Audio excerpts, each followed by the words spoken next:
This video provides 10 tips to help you get started tracking your first game in Madpoc.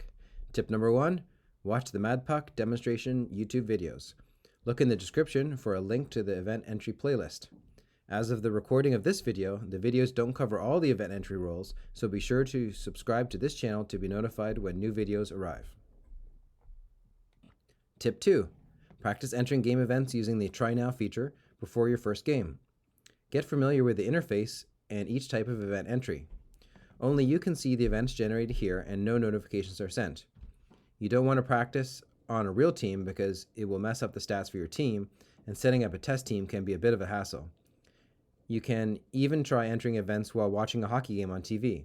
Of course, the player names will be different, but that doesn't matter much while you're just messing around. To access Try Now, choose the menu from the Teams list and Try Now, and then select Enter Game Events using a sample game, and then choose the roles that you want to enter and hit save. Tip 3, make sure the game rules are set correctly. Edit the game settings.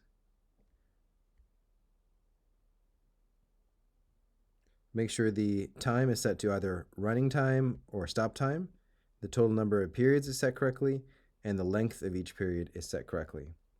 Having the right period lengths ensures that when the timekeeper starts the period, the correct time is shown on the scoreboard.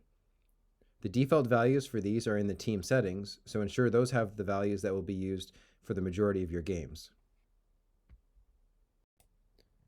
Tip 4, make sure all the players have been created for the team and their positions have been set correctly.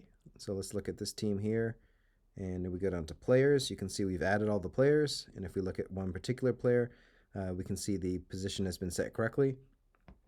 This will make sure that they all show up in the right place when you're entering events. So for example, in the case of a face-off entry screen, there will be faster access to the centers since they're typically the ones that take the face-offs.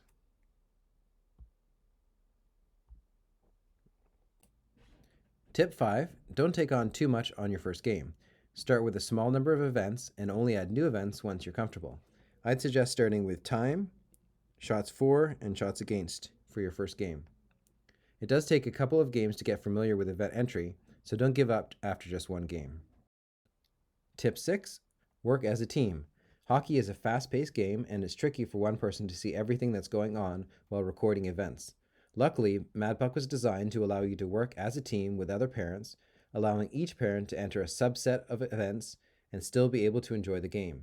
So start small, and once other parents see you're entering events and start receiving the play-by-play and stats, they will probably join in to help. We do have some parents entering all the events themselves, so it is doable, but to take full advantage of the Madpoc features, it's best to work with a small team. Tip 7, make sure you understand how the scoreboard is updated and how goals are officially logged. There's a good description of this in the Shots Against video. I'll include a link in the description below. Tip 8, the timekeeper must select Game Over in the Time tab once the game is finished. This will mark the game as complete, send a notification to all fans that the game is over with the final score, and will ensure the cumulative stats include this game.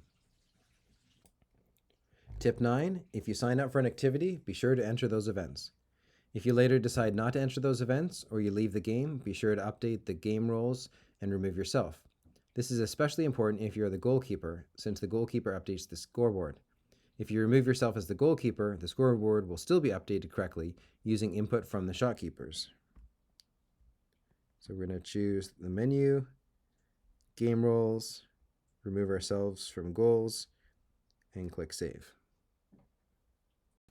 And finally, tip 10, invite fans to join the team so they can take advantage of the play-by-play and stats for their child. Grandparents also love to follow along and cheer on the team.